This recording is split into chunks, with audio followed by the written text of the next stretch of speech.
5 topics हैं: capacitor, capacitance of parallel plate capacitor, electric polarisation, energy stored in capacitor and charging and discharging of capacitor. और again वही बात, अगर आप इनसे रिलेटेड एमसीक्यूज करना चाहते हैं तो जाहिर बात है आपके पास इन टॉपिक्स का जो बेसिक कॉन्सेप्ट है वो होना चाहिए और आपको इनमें जो फॉर्मूले हैं वो याद होने चाहिए। चलें पढ़ते हैं कैपेसिटर की तरफ।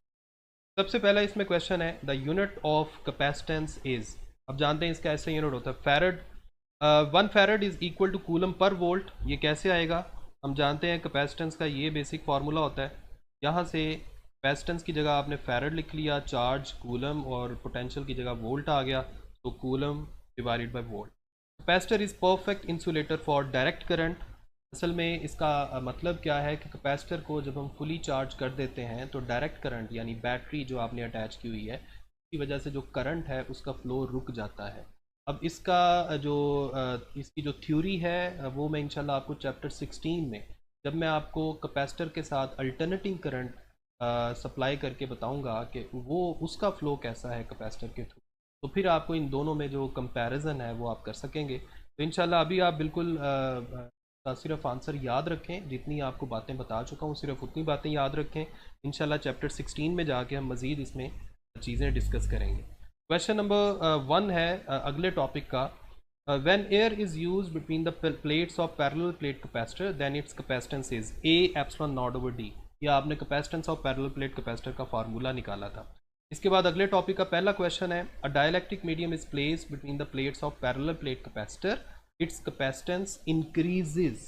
जानते हैं कि जब कैपेसिटर की पैरेलल प्लेट्स के दरमियान डाइलेक्ट्रिक मीडियम रख दिया जाता है तो उस कैपेसिटर की कैपेसिटेंस में इजाफा होता है और उसकी वजह क्या है? Electric polarisation.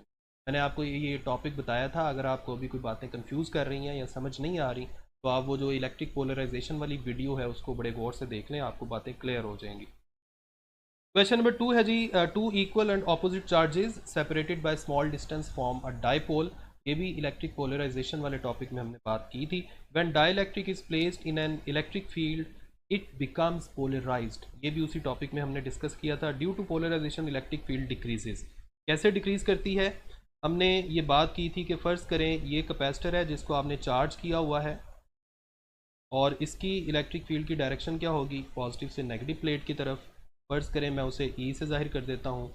और जब हमने इसके दरमियान डाइलेक्ट्रिक रखा तो डाइलेक्ट्रिक मीडियम के अंदर जो पोल्स बने, डाइपोल्स बने, वो किस तरह बने? नेगेटिव प्लेट की तरफ उनका पॉजिटिव हिस्सा था और पॉजिटिव प्लेट की तरफ उनका नेगेटिव हिस्सा था। तो ये जो डाइपोल्स हैं ये अपीयर हो गए। ठीक है। अब हुआ क्या, एक्सटर्नल इलेक्ट्रिक फील्ड अगर राइट वर्ड है तो जो डाइपोल्स हैं उनकी इलेक्ट्रिक फील्ड जो है वो लेफ्ट वर्ड आ रही है, जो मैं अभी आपको शो कर देता हूँ। ये इस इलेक्ट्रिक फील्ड को मैं ई प्राइम से जाहिर कर देता हूँ। अब ये E prime externally applied electric field यानी ई उसको अपोज कर रही है, जिसकी वजह से ई की जो वैल्यू है उसमें कमी आएगी और यही हमारा इस क्वेश्चन का आंसर है। क्वेश्चन नंबर 5 में कह रहा है when some dielectric is inserted between the plates of capacitor then capacitance increases. ये बात पहले हो चुकी है। इसके बाद अगला टॉपिक जो है उसका पहला क्वेश्चन है एनर्जी स्टोर्ड इन कैपेसिटर का basic formula half C V square, ये आपने डिराइव किया था। क्वेश्चन नंबर 2 में कह रहा है energy density in case of capacitor is always proportional to E square. इसका आपने फार्मूला बनाया था 1/2 एप्सिलॉन